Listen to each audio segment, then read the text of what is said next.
সারাদিনে চোখে কত বালু যায়, কত ধরনের ময়লা যায়। সব ময়লা কি আর আমরা আনতে পারি?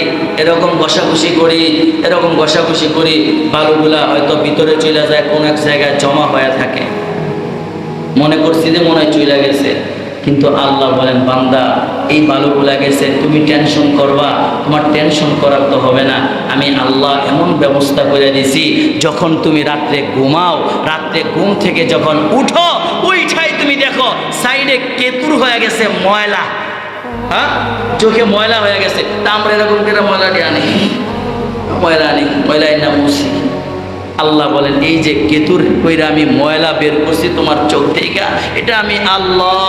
তুমি ঘুমায় রইছো, তোমার চোখ বন্ধ, কিন্তু ভিতরে আমি আল্লাহ একজন ফেরেশতা লাগাই দিছি। বান্দার চোখটাকে তুই দেখ না, কোথায় কোথায় ময়লা আছে, এটাকে বের করার ব্যবস্থা করে দে কেতুরের মাধ্যমে। আল্লাহু আকবার বলেন। তুই দেখ কোথায় ময়লা আছে, নাইলে তো বান্দার চোখ বেশি দিন ভালো থাকবে না, কয়েকদিন গেলে চোখ তার কিছুই দেখবে না। কিন্তু এই চক্ষুটা, এই যে মোল্লা সাহেব 100-র উপরে বয়স, এখনো দেখে, এখনো রাস্তা দিয়ে হাইটে আসে।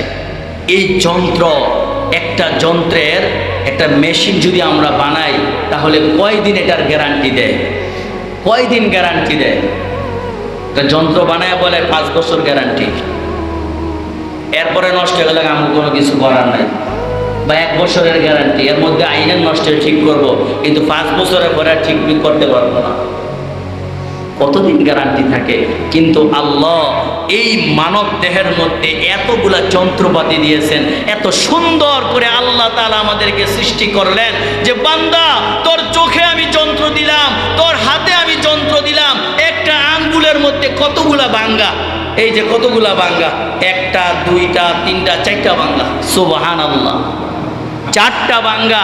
তুই এইভাবে ধরতেই ধর, তুই সোজা ধরতে, এই যে এইভাবে ধর। আমরা বাজার থেকে যখন অনেকগুলা ব্যাগ নিয়ে আসি, তখন সব ব্যাগগুলা কিন্তু এইভাবে নেওয়া যায় না। কিছু ব্যাগ আঙ্গুলের এই যে এইভাবে এখানে ধরি, ঠিক না? ঠিক কিনা বলেন? এই যে কিছু ব্যাগ এখানে ধরি। আচ্ছা, যদি এটা ব্যাখ্যা করার আল্লাহ তাআলা আমাদের ব্যবস্থা না দিত, আমরা ধরতে পারতাম? আল্লাহু আকবার। আল্লাহ বলেন, বান্দা তুই তাকা। ওই যে আল্লাহ বলেন, ওয়াফি আনফুসিকুম আফালা তুবসিরুন।